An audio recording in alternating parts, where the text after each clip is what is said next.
Under the cover of night, Russia sent 12 submarines carrying 600 Spetsnaz toward Odessa, convinced their plan was flawless. But every move was tracked by US-Ukrainian sensors, drones, and artillery, turning the operation into a deadly ambush. Was this the night Russia's elite forces proved unstoppable, or the night they walked straight into their greatest defeat? Russian submarines rush into Ukrainian territorial waters, August 9, 2025. In the calm southern waters off Odessa, Russia has deployed 12 submarines carrying 600 elite Spetsnaz naval infantrymen toward a strategic Ukrainian base near the coast. Their mission is to infiltrate undetected, overrun the base, and seize it without firing a single missile. What Moscow doesn't realize is that advanced US-supplied surveillance systems and Ukrainian coastal defenses have already been quietly watching every move, preparing to turn this gamble into a costly disaster.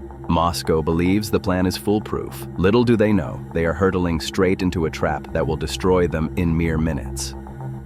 Overhead, advanced American-supplied reconnaissance drones patrol the skies, updating their battlefield information every 5 seconds with pinpoint precision. On land, a kilometer-wide sensor belt reinforced by NATO-grade seismic detectors and expertly camouflaged gun positions stand ready to attack with devastating coordination. Under the water, Ukrainian coastal batteries are armed with deadly US-assisted anti-submarine missiles, capable of striking targets with near-perfect accuracy. High above, American-supplied drones hover silently, waiting to rain down precision strikes, coordinated in real time with ground radar. Why did Russia choose submarines to carry infantry against a nation fortified with Western technology? Is Moscow blindly courting its own destruction? Come with me to uncover the truth behind this unfolding disaster. 5:40 a.m., August 9th, 2025. The southern waters off Odessa shimmered faintly under the first light of dawn. To the naked eye, it was peace. Yet beneath the surface, a billion-dollar storm was creeping toward shore. 12 massive Russian submarines, each stretching over 400 feet and displacing more than 7,000 tons, advanced in complete radio silence. What they did not know was that US integrated sonar arrays along the Ukrainian coastline were already tracking every vibration, turning their so-called stealth approach into a silent countdown to disaster. Their combined value, $4.8 billion in steel, electronics, and destruction. But these submarines were not carrying their full missile load. Each had offloaded 5 Kaliber cruise missiles, a total of 60 weapons, each capable of striking targets 1,500 kilometers away with devastating precision. To make space for something more dangerous in close quarters, 50 elite Spetsnaz naval infantrymen were packed into every submarine, each burdened with over 80 pounds of combat gear, AK-12 rifles fitted with suppressors, GP-25 grenade launchers, combat knives, and night vision goggles. Yet even this arsenal would prove useless once American-enhanced surveillance and Ukrainian defenses exposed their every step before they could fire a single shot. All 600 soldiers with training budgets exceeding $20 million collectively, capable of eliminating a target the size of a football field in under 90 seconds. Their objective was crystal clear: land just 3.2 kilometers from a strategic Ukrainian base, infiltrate it without firing a missile, and seize control in under 15 minutes. But what Russian planners failed to consider was that this very base had been reinforced by US-funded technology and layered defenses, making it one of the most digitally protected fortresses in Eastern Europe. The landing zone had been chosen with precision, a stretch of coastline with no visible fortifications and natural blind spots in the terrain. Russian planners believed the defenders would be outnumbered, outgunned, and outmaneuvered before sunrise. The approach seemed surgical.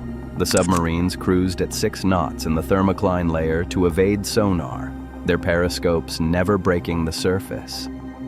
What they could not see was that NATO's undersea sensor grid had already mapped their course, turning the so-called stealth approach into a silent beacon, guiding Ukrainian defenses straight to them. The first teams would hit the beach in inflatable boats, spread into 5-man squads, and advance in staggered formation. To Moscow, it was a flawless plan drawn on paper. To Ukraine, however, it would soon become a textbook example of how modern sensors and allied technology can turn a predator's stealth into its own downfall. If you were the Ukrainian commander in this war, would you order an immediate strike now, or allow the Russians to march deeper into the carefully prepared NATO-backed trap area? Let me know in the comments below. The Russian strike force moved inland exactly as planned, their boots sinking into the damp Ukrainian soil just 92 seconds after surfacing. They believed they were ghosts in the dark, unseen, unheard, unstoppable. What they didn't realize was that the Ukrainian base they targeted was not defended by crude walls or barbed wire, but by an $85 million American-supplied sensor network that never slept, never blinked, and could track a single soldier's movement with precision even on the darkest night.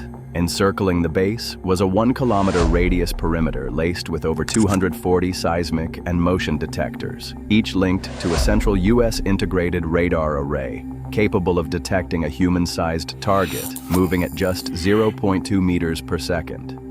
Every inch of that invisible barrier fed live encrypted data to the command center, where 6 trained radar operators worked in continuous shifts, their eyes scanning NATO-calibrated screens that refreshed every 3 seconds with unmatched clarity.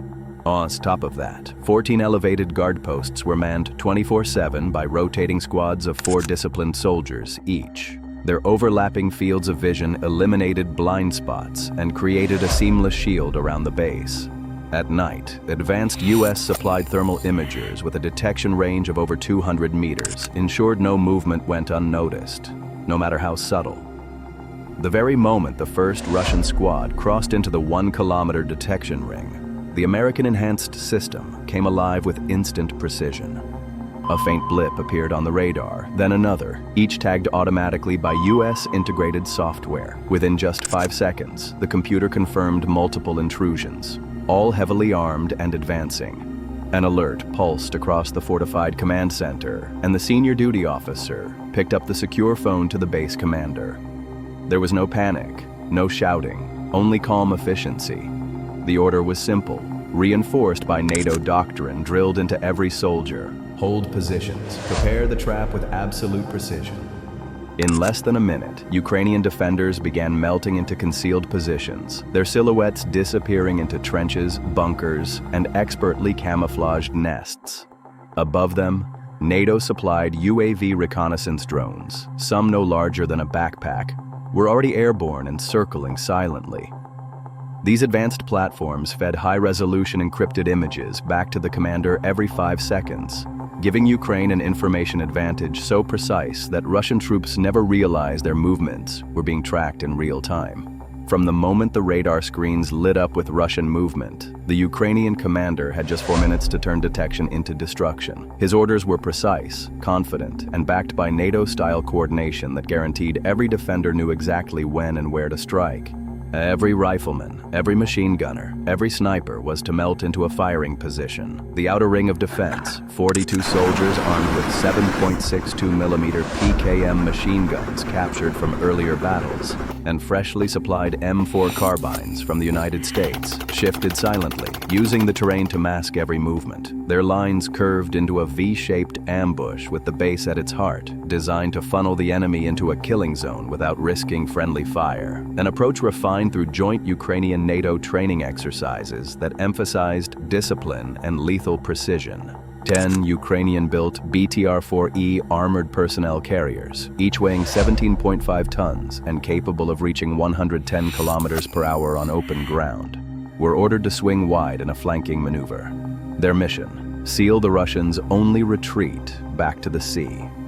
Inside each vehicle, an 8-man assault team gripped RPG-7 launchers and RPK light machine guns, weapons chosen for their brutal efficiency in close-range ambushes. With American-supplied navigation systems guiding their path, the BTRs moved like steel predators, ready to slam the back door shut and crush the invading force. High above, 5 Ukrainian PD-2 reconnaissance UAVs, each with NATO-supplied encrypted data links, hovered at an altitude of 1,500 feet, continuously relaying high-resolution infrared and optical feeds every 5 seconds to the command center. But at 5:46 a.m., just 2 minutes before the ambush was to begin, disaster nearly struck. One of the PD-2 reconnaissance drones suddenly suffered a catastrophic systems failure, almost certainly from Russian electronic jamming, and spiraled down into a nearby field. For a brief, tense moment, the Ukrainian commander feared the wreckage might betray their advantage.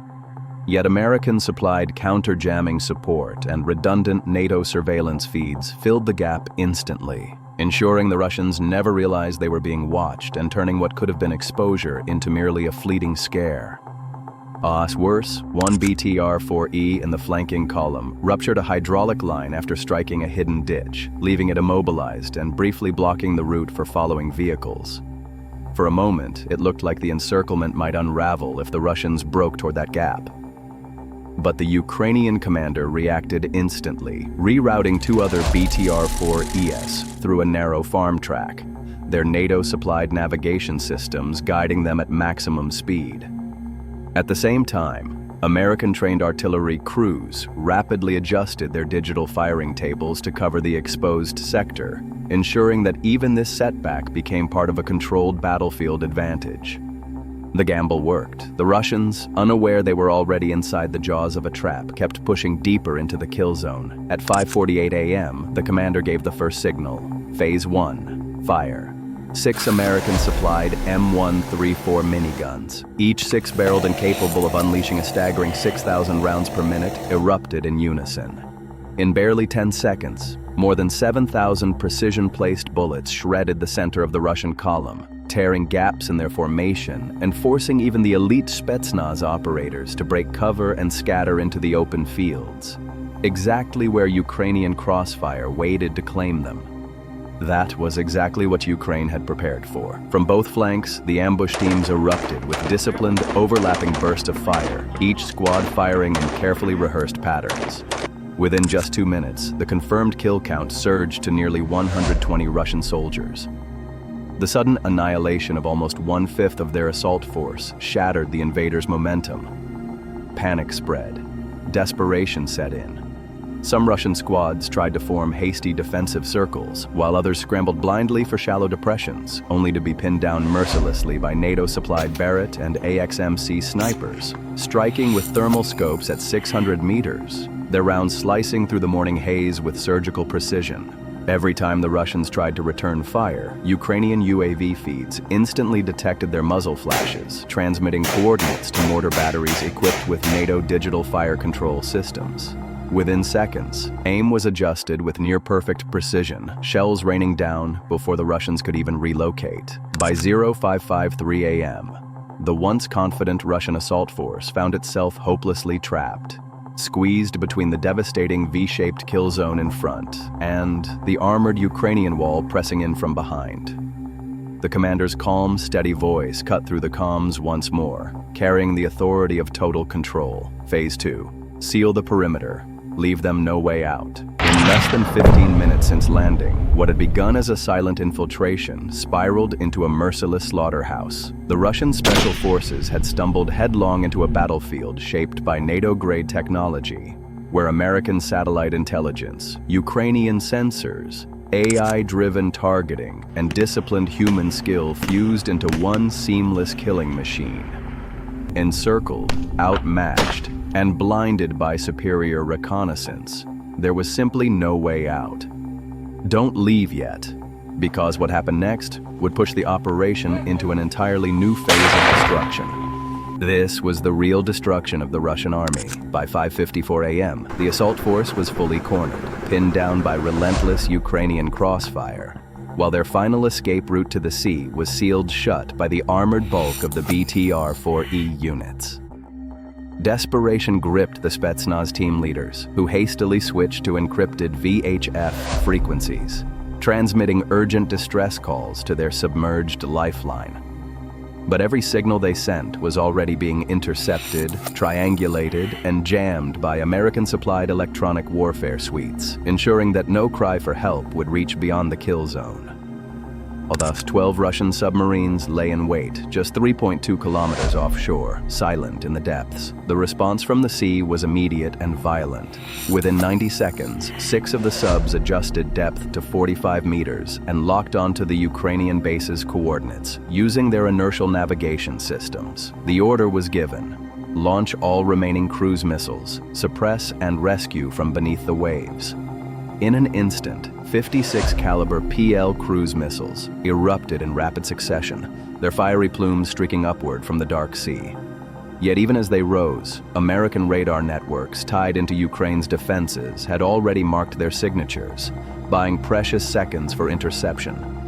Each was a 3,300-pound steel spear capable of flying at Mach 0.8 and carrying a devastating 1,100-pound high-explosive warhead. The Russian plan was brutally simple: saturate the base's defenses, unleash chaos, and buy enough time for their cornered soldiers to break free. But the Ukrainian base was no easy prey. Installed just 2 months earlier, the American-supplied NASAMS 3 air defense system, valued at over $65 million and fully integrated with NATO's satellite and radar grid, blanketed the base in a multi-layered shield. For the first time, Russian submarines were about to discover what it meant to face a Western-built fortress in the Black Sea. Equipped with AN/MPQ-64F1 Sentinel radars, the NASAMS-3 batteries could track up to 72 targets simultaneously and guide AIM-120C7 interceptors with pinpoint precision. At 5:56 a.m., the first wave of Kaliber cruise missiles crossed into engagement range. Without hesitation, 4 NASAMS launchers fired in sequence, unleashing 16 AIM-120 interceptors in under 20 seconds. Each interceptor streaked skyward at over Mach 4, its proximity-fused fragmentation warhead tearing into the Russian missiles with surgical efficiency. In the opening salvo alone, more than half of the incoming threat was erased from the sky. Inside the command post, the radar operators worked in near silence. The only sounds were the rapid lock-on tones and the commander's steady voice. Next wave. Engage. By 5:58 a.m., all 56 incoming Kaliber missiles had been destroyed mid-air, a flawless 100% kill rate that stripped the Russians of their most dangerous weapon. Not a single explosion reached the Ukrainian base. The failure at sea sent shockwaves through the trapped Spetsnaz units, their last hope of rescue vanishing in fire and smoke above the waves. The promised rescue had instead become a broadcast of Russian helplessness. Overhead, PD-2 drones circled like vultures, relaying every movement to Ukrainian command. The commander didn't hesitate. His order was calm, almost cold. Now we finish it. Within moments, coastal batteries roared to life, unleashing 10 RPK 300 Polos anti-submarine missiles toward the dark waters offshore. With a strike radius of 40 kilometers, each missile released a guided torpedo, programmed to hunt submarine signatures with ruthless precision, 95% kill probability. Minutes later, the Black Sea convulsed with 5 colossal underwater detonations. In an instant, 5 Russian submarines, each a $400 million war machine, were torn apart, sinking as twisted carcasses to the seafloor. The rest fled in panic, diving deep and retreating at full speed, abandoning their elite soldiers to certain death on hostile ground. By 6:02 a.m., the thunder of underwater detonations had given way to an eerie silence across the battlefield. The Russian submarines were finished, 5 reduced to twisted wreckage, the rest fleeing blindly into the depths with no chance of returning. For the 600 Spetsnaz stranded inland, the message was undeniable. There would be no rescue, no relief, only encirclement. The Ukrainian commander, backed by American satellite feeds and seamless digital comms, wasted not a second.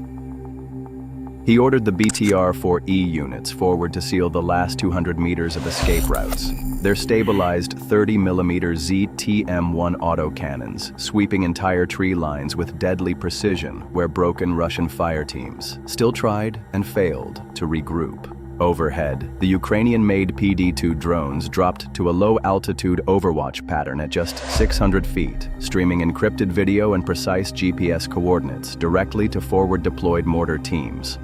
Each 120mm mortar round, upgraded with American-supplied PGK precision fuses, landed within 2 meters of its designated point of impact, shredding cover and transforming attempted Russian defensive positions into nothing but smoldering craters and broken equipment. By 06:05 a.m., under relentless precision fire and constant aerial surveillance, the Russian assault force had already shrunk dramatically, its cohesion collapsing under pressure. Body counts relayed from persistent UAV surveillance feeds estimated over 180 confirmed Russian dead and nearly 250 wounded, with unmistakable thermal signatures marking every fallen body. The remaining soldiers, now fewer than 170, were running dangerously low on ammunition, some clutching rifles with only their last 2 magazines. Their encrypted radios, repeatedly intercepted and triangulated by American-supplied SIGINT gear, crackled with fragments of desperation: no extraction, low ammo, request last stand positions. But Ukraine, bolstered by superior intelligence and overwhelming fire control, wasn't about to risk unnecessary losses against an already broken enemy. The effect on Russian morale was devastating and immediate. High-resolution infrared drone footage, streamed directly to Ukrainian command posts, revealed clusters of disorganized soldiers discarding helmets in panic, while others waved improvised white flags in a futile gesture of surrender. At exactly 6:11 a.m., the first group of 23 exhausted Spetsnaz operatives stumbled out from cover, their weapons abandoned and hands clasped firmly on their heads. Over the next 7 minutes, the trickle became a flood, and the once elite Russian contingent capitulated entirely, delivering Ukraine a rare and decisive battlefield victory under the watchful eyes of American-supplied technology. By 6:18 a.m., all 600 Russian troops, the so-called pride of Moscow's naval special forces, had been completely disarmed, searched, and tightly escorted into fortified temporary holding areas under Ukrainian control. Each captured soldier was swiftly biometrically scanned, photographed, and electronically tagged in less than 90 seconds per man, thanks to NATO-supplied portable identification kits that ensured 0 errors in record-keeping. The battlefield was not only secure, but also meticulously documented, providing Ukraine and its allies with undeniable proof of a flawless defensive victory supported by Western technology. Not a single Ukrainian defensive position had been breached, and friendly casualties remained astonishingly low, only 4 lightly wounded across the entire engagement, all of whom were quickly evacuated and stabilized. In barely 40 minutes, what the Kremlin had envisioned as a swift, bloodless triumph collapsed into one of its most humiliating battlefield defeats of the war. It became a textbook demonstration of how Western-supplied surveillance, rapid response tactics, and multi-layered air and ground defenses, integrated seamlessly by Ukrainian command, could utterly annihilate even Russia's most elite strike formations before they managed to fire a single decisive shot. In just 38 minutes, a mission worth billions in Russian equipment, years of elite training, and meticulous planning was reduced to nothing but shattered steel, sunken wrecks, and broken morale. What Moscow had envisioned as a flawless surgical strike, 12 submarines and 600 of its most highly trained naval special forces, collapsed into an unmitigated disaster. 5 advanced Kilo-class submarines, collectively valued at more than $2 billion, now rested in silence on the seabed, a testament to the precision and effectiveness of Ukrainian defenses empowered by Western intelligence and technology. Every single Russian soldier who set foot on Ukrainian soil was captured, their weapons and gear seized as tangible proof of a reckless gamble gone wrong. The Ukrainian victory wasn't luck or coincidence. It was the result of meticulous preparation and Western-backed modernization. The $85 million multi-layered sensor network had detected the first intrusions hours before impact. The NASAMS THR air defense batteries achieved a flawless 56 out of 56 missile intercept rate, and the seamless integration of drones, armored vehicles, artillery, and infantry forged a cohesive warfighting machine that outclassed Russia's most elite forces at every turn. It proved beyond doubt that in modern warfare, precision information dominance and seamless coordination can be deadlier than any concentrated missile barrage. For Ukraine, August 9th, 2025 will forever be marked as the day an invisible defensive wall, built on Western technology and relentless training, held back the deep and shattered Russia's most ambitious strike. For Moscow, it will remain a bitter reminder that even the so-called elite forces can be rendered powerless when their every move is anticipated, tracked, and neutralized before a single decisive blow is struck. And for the world, it stands as a lesson etched in steel, fire, and blood. In the modern age of all-seeing sensors, integrated command networks, and precision targeting, stealth or brute force alone is no longer enough to guarantee victory. Ukraine's defense proves that discipline, preparation, and Western-backed technology can shatter even Russia's most untouchable forces. If you stand with Ukraine in this fight for freedom, please help amplify the truth. Like, subscribe, share this video, and ensure that the story of resistance reaches every corner of the world.